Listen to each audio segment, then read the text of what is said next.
एक ब्रेकिंग बातमी पाहूयात। मुख्यमंत्र्यांनी दिलेल्या उत्तरावर आम्ही असमाधानी आहोत।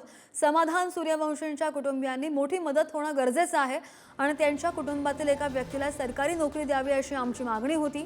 मात्र या संदर्भात मुख्यमंत्र्यांनी कोणतीही घोषणा केलेली नाही। परभणी आणि बीडच्या मुद्द्यावरती मुख्यमंत्र्यांनी हाऊसमध्ये उत्तर दिलेलं आहे। या संदर्भात बोलण्यासाठी आपल्यासोबत परभणीचे आमदार डॉक्टर राहुल पाटील आहेत। पाटील साहेब, काय सांगाल? मुख्यमंत्र्यांनी जे उत्तर दिलेलं आहे त्यावरती तुम्ही समाधानी आहात का? नाही, ज्या प्रकारे ॲक्शन व्हायला पाहिजे होती तशा प्रमाणात ॲक्शन झालेली नाही आहे।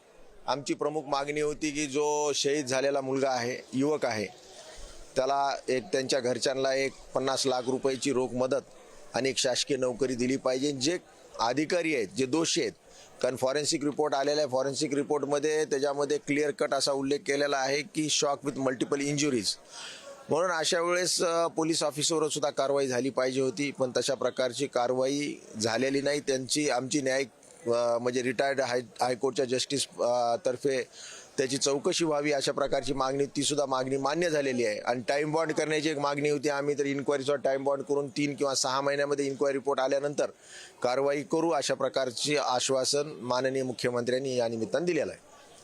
दुसरीकडे बघितलं तर जो सोमनाथ होता त्याच्या शरीरावरती काही जुन्या जखमा होत्या असं सुद्धा मुख्यमंत्र्यांनी निवेदन केलं। काय मत आहे तुमचं यावर? जुन्या जखमा नव्हत्या, एक इथलं बोन फ्रॅक्चर होतं जुना असं त्यांचं म्हणणं आहे, पण ते एक झालं, पण मल्टिपल इंजुरीज म्हणलेत ना, शॉक विथ मल्टिपल इंजुरीज अशा प्रकारचं फॉरेन्सिक रिपोर्ट असल्यामुळं निश्चितच त्यामध्ये त्याला मारहाण झालेली आहे। पण सन्माननीय मुख्यमंत्र्यांनी सांगितले की आमच्याकडे ते CCTV फुटेज आहेत, म्हणजे अटक झाल्यापासून ते त्याला सोडण्यापर्यंत विदाऊट एडिटेड अशा प्रकारचं त्यांचं म्हणणं आहे।